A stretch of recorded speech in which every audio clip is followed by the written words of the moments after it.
बिस्मिल्लाहिर्रहमानिर्रहीम। अस्सलाम वालेकुम। आप सभी का इस्तकबाल है। आप देख रहे हैं प्रोग्राम स्पेशल रिपोर्ट। आपका मेजबान मीर हिलाल हाजुरी हाजिर खिदमत। और स्पेशल रिपोर्ट में आज एक बार फिर से छठा सेशन था।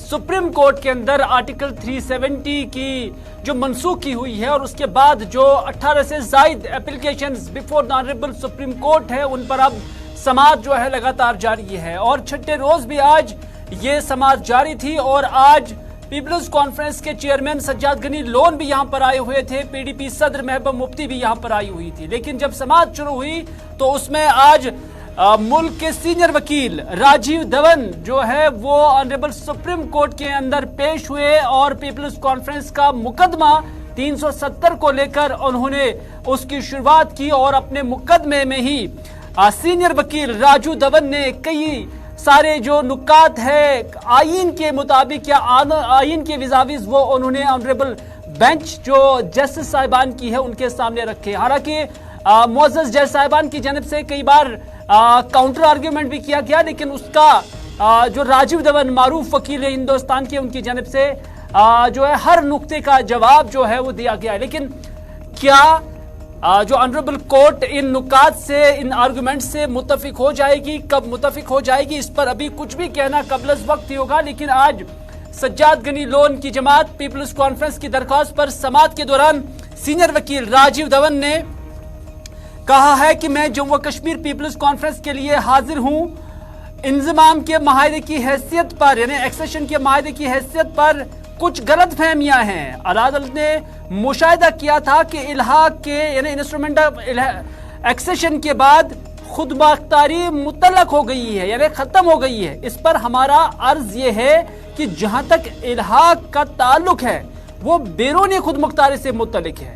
ये यहाँ और वहां चंद मुस्तनसनात के साथ खो गया है, लेकिन अंदरूनी खुद मुख्तारी खत्म नहीं होती है। यानी एक अहम पॉइंट जो आज इल्हाक को लेकर राजीव धवन ने कहा, और उनने इल्हाक को लेकर जो बात कही, उन्होंने कहा कि ये इल्हाक में बैरूनी खुद मुख्तारी से मुतल्लिक ये इलाक था, लेकिन जो अंदरूनी खुद मुख्तारी थी वो जम्मू कश्मीर के पास अभी भी है।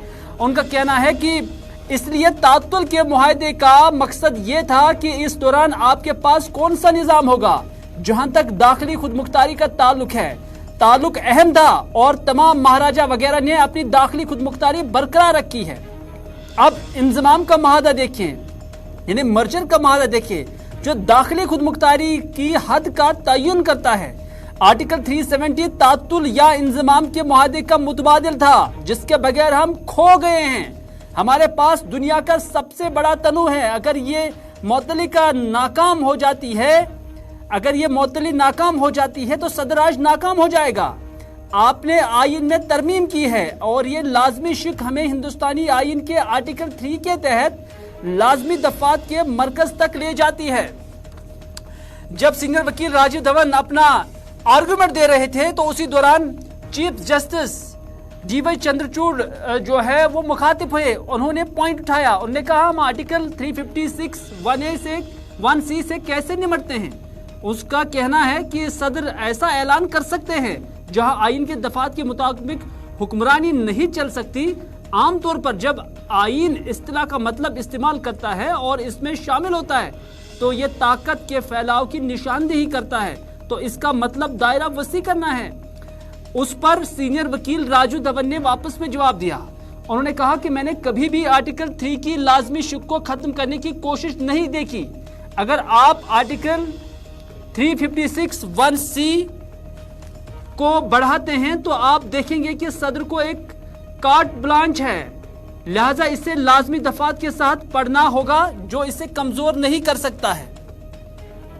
उसके बाद धवन ने यह भी कहा अगर प्रोक्लेमेशन सदराज का है, यानी अगर ऐलान सदराज का है, फिर जुलाई में पार्लियामेंट की तरफ से इसकी 6 माह की तौसी भी कानून की नजर में खराब थी, गलत थी।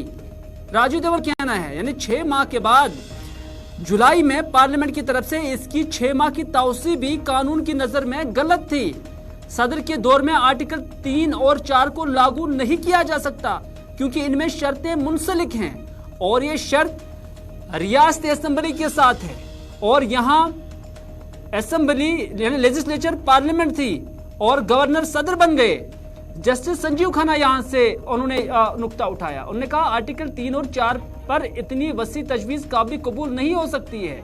ऐसे हालात हो सकते हैं जिनका अंदाजा नहीं लगाया जा सकता। धवन ने जवाब दिया, पार्लियामेंट किसी रियासत की असेंबली का मुतबादिल नहीं हो सकती है और ये एक बहुत ही तंग तजवीज है।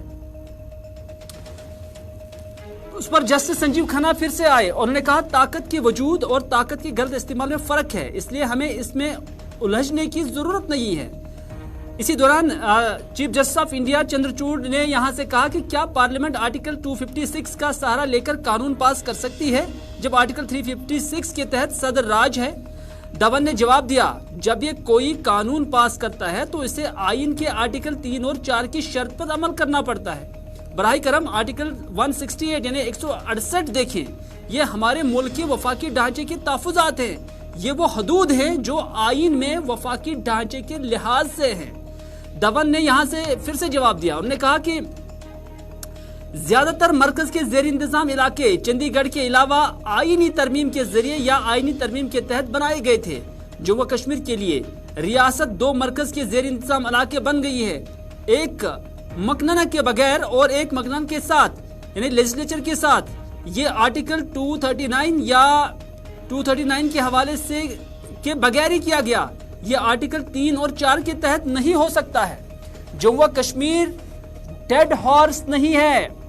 ये जो सीनियर वकील राजीव धवन है उन्होंने कहा कि जम्मू कश्मीर कोई डेड हॉर्स नहीं है, कोई मुर्दा घोड़ा नहीं है कि किसी रियासत की खुद मुख्तारी को इस तरह खत्म नहीं किया जा सकता, क्योंकि हुकूमत कहती है ठीक है रिजिक छीन लिया गया। रियासत की खुद मुख्तारी हिंदुस्तानी आइन की बुनियादी हैसियत रखती है।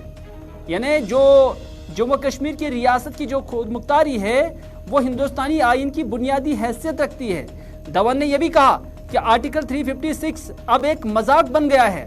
जब मैंने सदराज पर अपनी किताब पर काम किया तो केरला पर तफसीली बहस हुई, लेकिन दूसरी रियासतों पर कुछ नहीं हुआ।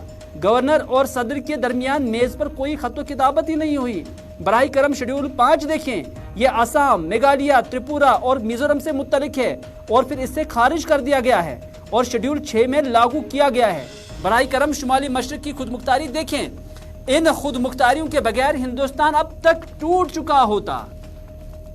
ये राजीव धवन का आर्गुमेंट है। उन्होंने कहा कि इन खुद मुख्तारियों के बगैर हिंदुस्तान अब टूट चुका होता, क्योंकि जो मशरकी जो हिंदुस्तान की रियासतें हैं जिन्हें जो खुद मुख्तारी दी गई हैं, अगर उन्हें खुद मुख्तारी नहीं दी गई होती तो हिंदुस्तान टूट चुका होता। ये वफाक के अंदर खुद मुख्तारी है, हम इनकी ख्वाहिश नहीं कर सकते और कह सकते हैं कि वो सिर्फ तारीख हैं। धवन ने आखिर पर यह भी बात कही कि महाराजा हरि सिंह का रियासत पर एक खुद मुख्तार कंट्रोल जारी रहा और वह एक बादशाह था। इंजमाम या तातुल का कोई महादा नहीं था। क्या जम्मू कश्मीर के आइन को खत्म किया जा सकता है, ये सवाल उन्होंने किया। जब समाज शुरू हुई तो आइन को बतौर आइन पढ़ा जा रहा था, लेकिन आइन को इस तरह नहीं पढ़ना चाहिए। ये मारूफ हिंदुस्तान के वकील राजीव धवन ने आज दफा 370 की दिफा के लिए पीपल्स कॉन्फ्रेंस की दरखास्त पर अपनी जो गुजारिशात है वो ऑनरेबल सुप्रीम कोर्ट के 5 जो आईनी बेंच के जस्टिस साहिबान हैं उनके सामने रखी।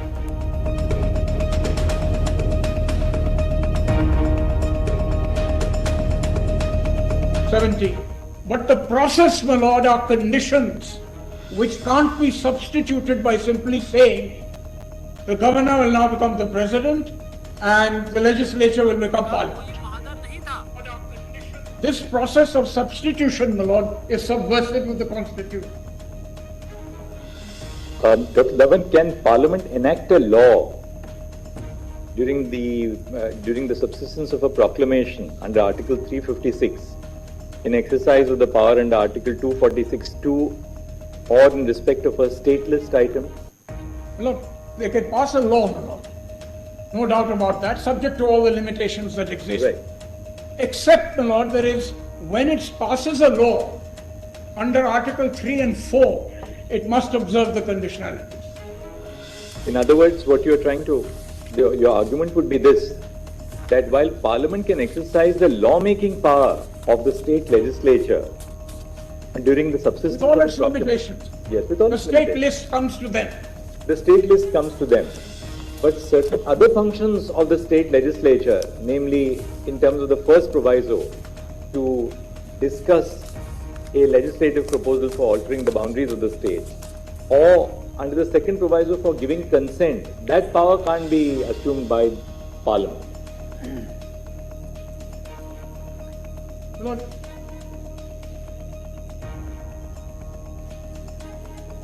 Because then we are creating an exception to the language. I mean, you may possibly argue that you have to create that exception to give a purposive interpretation to that provision. But this one part is very clear, that to accept your argument, we are then creating an exception to 356(1)(b). Because 356(1)(a) says that the powers of the state government are vested in the president or in the governor, as the proclamation would say, other than the powers of the legislature of the state. Then 356(1)(b) says, declare that the powers of the legislature of the state shall be exercisable by or under the authority of Parliament. So we will then, to accept your argument, we have to then hold, of course maybe by a process of construction, that those powers which are referable to Article 3 and 4, which are powers of the legislature of the state, no doubt they are powers of the legislature of the state. the difference between the legislative powers of the and the consultative and other powers of the legislature. If your lordship will see 357, my lord. But it says, declare that the powers of the legislature of the state. Now, which are the powers of the legislature of the state? Legislative powers. Not just the powers in Article 246, but it could be all the powers of the legislature of the state which are vested in the Constitution. Would that be not a more natural construction? Take your lordships to Article 257, subclause 2. 357.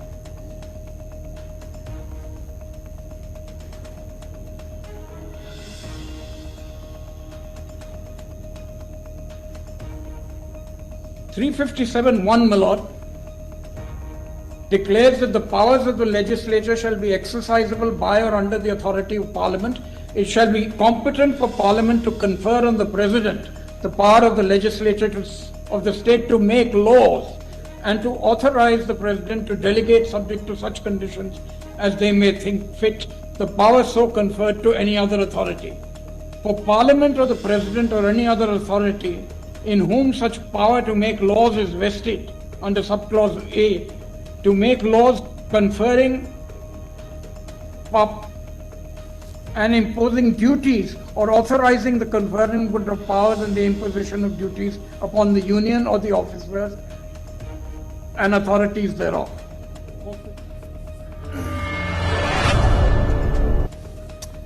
चलिए, आज राजीव धवन की बारी थी। अपने arguments article 370 के दिफा के लिए उन्होंने रखे। हालांकि वक्त वक्त पर जो मुख्तलिफ जज साहिबान थे उनकी जानब से इंटरवीन भी किया गया, पॉइंट्स भी उभारे गए और सवालात भी उठाए गए, और जिस दौरान फिर राजीव धवन की जानब से उनकी क्लैरिफिकेशन भी दी गई है। बहरहाल समाअत अभी जारी है, कोई हतमी फैसला अभी नहीं हुआ है और आर्गुमेंट्स जो है वकीलों की जानब से लगातार जारी है। लेकिन आज पीडीपी सदर महबूबा मुफ्ती भी सुप्रीम कोर्ट के अंदर मौजूद थी, कमरा नंबर 1 के अंदर, और इस हवाले से आज महबूबा मुफ्ती ने जब सुप्रीम कोर्ट से बाहर निकलते हुए जब उन्होंने बात की गुलिस्तान न्यूज के साथ और दीगर मीडिया इदारों के साथ, तो उसमें उन्होंने कहा कि हम आज इंसाफ के मंदिर के सामने खड़े हैं जहां से हमें इंसाफ की तवक्का है, इंसाफ की उम्मीद है।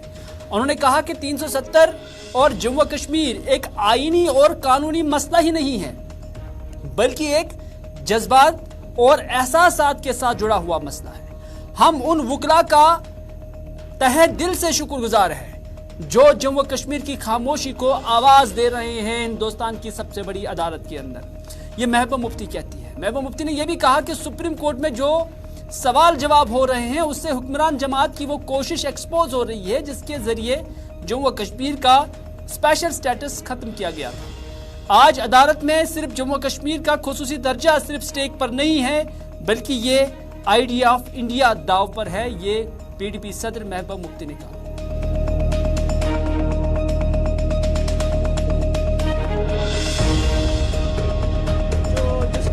इंसाफ का मंदिर कहा जाता है, मैं उसके सामने खड़ी हूँ। मेरे लिए आज बहुत ही पहली बार मैं आई हूँ और मेरे लिए बहुत मुश्किल है यहाँ रहना, इस वक्त बात करना, क्योंकि आज सुनवाई हो रही है 370 के ऊपर, जो हमारे लिए एक जज्बाती मुद्दा है. It's not only a legal thing for me, it's for majority of the people of Jammu and Kashmir. It's a emotional issue and finally after 4 years इंतज़ार करने के बाद आज इसकी हेयरिंग हो रही है. And we are all grateful to the esteemed lawyers who have given voice to the voiceless people of Jammu and Kashmir, who have been threatened into silence through the barrel of gun, through coercive measures like PSA, UAPA, NIA, ED, SIA, SUI, all draconian laws and weaponized agencies, जिससे जम्मू कश्मीर के लोगों को पिछले 4 साल से खामोश कराया जा रहा है. कोई वहाँ पर जिस तरह मैंने देखा आज सुप्रीम कोर्ट में जिस तरह 370 के ऊपर डिस्कशन और डेलिब्रेशंस हो रही हैं, आप जम्मू कश्मीर में एक आम जम्मू का, कश्मीर का, लद्दाख का बंदा इस पे बात नहीं कर सकता. अगर बात करेगा तो उसको जेल में डाल देते हैं. तो जो आज discussions and the debates that are the arguments that are going in the Supreme Court, that has exposed the ruling party BJP how they misuse their brute majority in the parliament to subvert the Indian constitution, and thus desecrating the parliament which is known as the temple of democracy. यानी temple of democracy को भी इन्होंने एक हिसाब से अपवित्र कर दिया. अपनी ब्रूट मेजॉरिटी से एक ऐसा कानून लाया, एक ऐसे कॉन्स्टिट्यूशन को सबवर्ट किया जिस कॉन्स्टिट्यूशन ने जम्मू कश्मीर के लोगों को एक स्पेशल स्टेटस दिया था. आज उसको भी इन्होंने अपने जो वोट की खातिर बिना किसी मतलब के अनकॉन्स्टिट्यूशनली उसको खत्म कर दिया. टुडे आज हमारा special status is not on trial. Let me be very clear about it. It's the idea of India that JK Jammu Kashmir, the erstwhile Jammu Kashmir wedded itself to, even though being a Muslim majority, जिस idea of India के साथ हमने हाथ मिलाया है, आज उसका मुकदमा अंदर चल रहा है. आज हमारा मुकदमा अंदर नहीं चल रहा है. It's the constitution of this country जिसने हमें गारंटीज दी कि बीइंग अ यूनिक. चले, महबूबा मुफ्ती कहती है कि मुकदमा सिर्फ हमारा नहीं चल रहा है, बल्कि ये मुकदमा आइडिया ऑफ इंडिया या हिंदुस्तानी आईन का मुकदमा चल रहा है. लेकिन यहाँ पर महबूबा मुफ्ती से मिलिटेंसी को लेकर भी सवाल पूछे गए, सरकार के उन दावों से मुतल्लिक भी सवाल पूछे गए जिसके अंदर कहा गया है कि जम्मू कश्मीर के अंदर मिलिटेंसी को क्रैश किया गया है आर्टिकल 370 को डाइल्यूट करने के बाद. तो उस पर महबूबा मुफ्ती ने कहा कि जम्मू कश्मीर के अंदर मिलिटेंसी एक अलामत है, यानी जम्मू कश्मीर के अंदर एक जो मिलिटेंसी है ये सिम्टम है, ये प्रॉब्लम नहीं है, बल्कि प्रॉब्लम कुछ और है. ये महबूबा मुफ्ती कहते हैं. वो कहती हैं कि जम्मू कश्मीर में 370 तोड़कर हिंदुस्तान नवाज जमातों की कमर तोड़ दी गई है, जबकि इलाहिदगी पसंदी को इससे ऑक्सीजन मिल चुका है.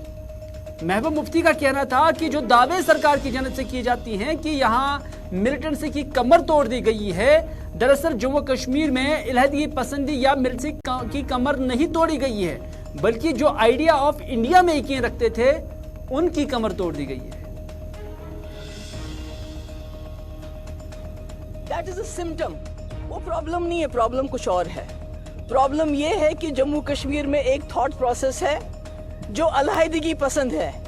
इन्होंने अगर किसी की कमर तोड़ी है तो वो हम जैसे main stream politicians who believe in the idea of India, जो हिंदुस्तान के आईन में, हिंदुस्तान के आइडिया में, हिंदुस्तान की जमहूरियत में, हिंदुस्तान के सेकुलरिज्म में यकीन रखते हैं, इन्होंने उसकी कमर तोड़ी है. इन्होंने सेपरेटिस्ट को ऑक्सीजन दिया है, इन्होंने सेपरेटिस्ट एलिमेंट को ऑक्सीजन दिया है.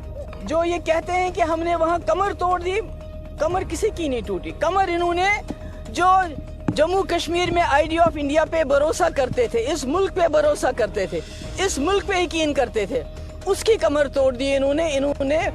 बल्कि जो सेपरेटिज्म करते थे, जो पाकिस्तान की बात करते हैं, जो इंडिपेंडेंस की बात करते हैं, उनको इन्होंने स्ट्रेंथन किया. बिकॉज वो लोग 370 में यकीन नहीं करते थे, हम लोग 370 में यकीन करते थे.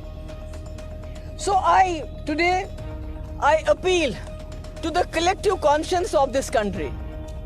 मैं पूरे जो इस मुल्क के कलेक्टिव कॉन्शियंस को अपील करना चाहती हूँ, including the institutions of this country, whatever is left of those institutions. We know what has happened to the institutions of this country, and fortunately we still have some faith in the Supreme Court of this country.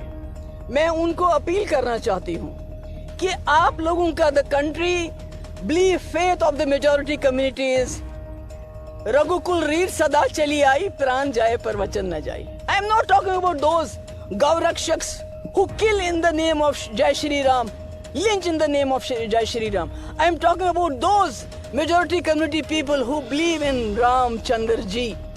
His vachan, his Raghukul Reer sada chali aayi, Ram pran jaye par vachan na jaye.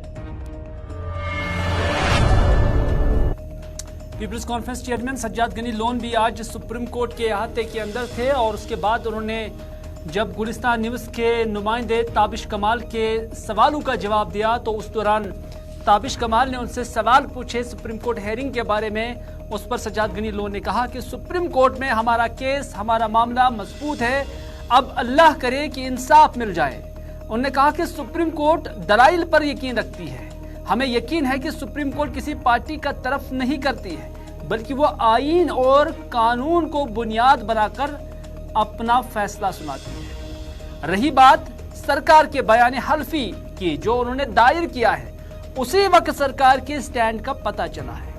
उन्होंने कहा कि जम्मू कश्मीर की इंतजामिया जो भी कहती है वो दरअसल लिपस्टिक और मेकअप है, हकीकत नहीं है, और हकीकत हम ही जानते हैं।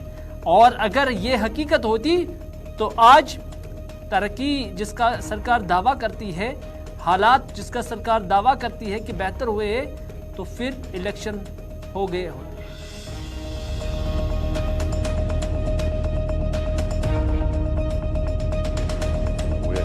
सब वकील जितने भी हैं दे पुट अप, उन्हें जो आर्गुमेंट्स रखे हुए हैं, या हमारे वकील साहब ने तो अभी राजीव धवन साहब ने शुरुआत ही की थी, तो इंशाल्लाह दलाइल तो बहुत स्ट्रांग है, हमारा केस बहुत स्ट्रांग है, बस अल्लाह करे न्याय मिल जाए। न्याय की तो बात आप कर रहे हैं, लेकिन मैं ये कहूंगा कि जिस तरह से जम्मू कश्मीर में आपस में पॉलिटिकल पार्टीज में बंटवारा दिखाई दे रहा है, 370 35 है, तो सबका आपका मूवमेंट था कि ये वापस आना चाहिए, बहाल होना चाहिए। मैंने देखा कि आपस में एक दूसरे पर छींटाकशी कसते हुए सब लोग नजर आ रहे हैं। क्या इससे आप लोगों की लड़ाई में इख्तलाफ नहीं पड़ेगा? देखिए, ये सुप्रीम कोर्ट का मामला है, सुप्रीम कोर्ट की आंखों पर पट्टी होती है, न वो पार्टी जानती है, न वो मजहब जानती है, न कास्ट जानती है, वो दलाइल जानती है। तो हम उम्मीद करते हैं कि जो दलाइल सब वकीलों ने रखे हैं उसमें इंशाल्लाह न्याय मिलेगा। इसका और उसका तो कोई लेना देना ही नहीं। एफिडेविट दिया गया था, हालांकि सुप्रीम कोर्ट ने ये कहा कि हम जो भी मसला करेंगे वो आईनी तौर पर देखेंगे, इसका हम कॉन्स्टिट्यूशनली चीजें देखेंगे।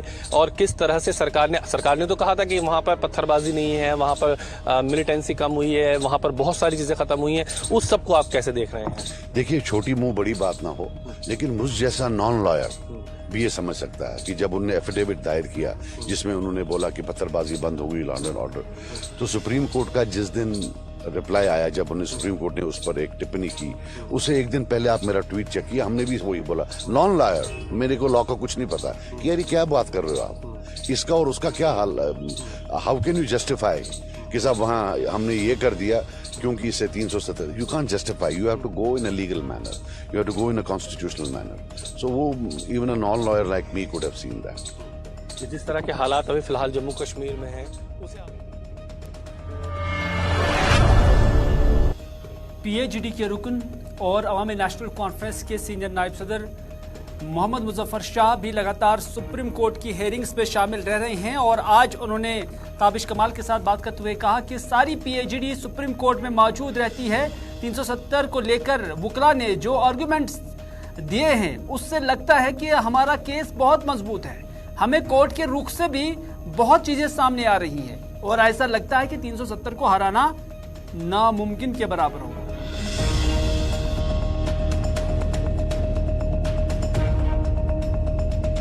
The entire PAGD is here. National conference हो, अवामी नेशनल कॉन्फ्रेंस हो, आपके CPIM हो, CPM हो, आपके JKPM हो, PDP हो, तारिक आमी साहब हो, ANC हो, the entire PAGD, we are duty bound. 5 अगस्त का जो हमारा डिक्लेरेशन है, that is for protection of 370 and 35A. So उस पर सब इंडिविजुअली भी और कलेक्टिवली भी काम चल रहा है और बहुत खूबसूरती से चल रहा है। जिस तरीके से सुप्रीम कोर्ट के चीफ जस्टिस और उनकी पूरी टीम एक एक नुक्ते को बारीकी से देख रहे हैं, it's a very big victory. और 370 इधर Jammu Kashmir medical assistant oblique pharmacist association से वाबस्ता जो लोग हैं उन्होंने जम्मू कश्मीर इंतजामिया और मरकजी सरकार का ये कहकर शुक्रिया अदा किया है कि उनकी काविशों से तकरीबन 22,000 के करीब तरबियत याफ्ता मेडिकल असिस्टेंट डिप्लोमा होल्डर्स को नए कानून के तहत फार्मासिस्ट का दर्जा मिला है और साथ ही अब ये डिप्लोमा होल्डर्स नौकरी और मेडिकल स्टोर की रजिस्ट्रेशन के अहल भी होंगे। शेख महराजुद्दीन ने गुलिस्तान न्यूज के साथ बात करते हुए मरकजी सरकार का शुक्रिया अदा किया और साथ ही साथ हाल ही में ये बिल जो पास हुई है और उसके बाद जो मुल्क के सदर ममलिकत है उनकी जानिब से इस निस्बत से एक नोटिफिकेशन भी जारी किया जा चुका है, जिसका जो Jammu Kashmir medical assistant pharmacist association है उन्होंने वेलकम किया है।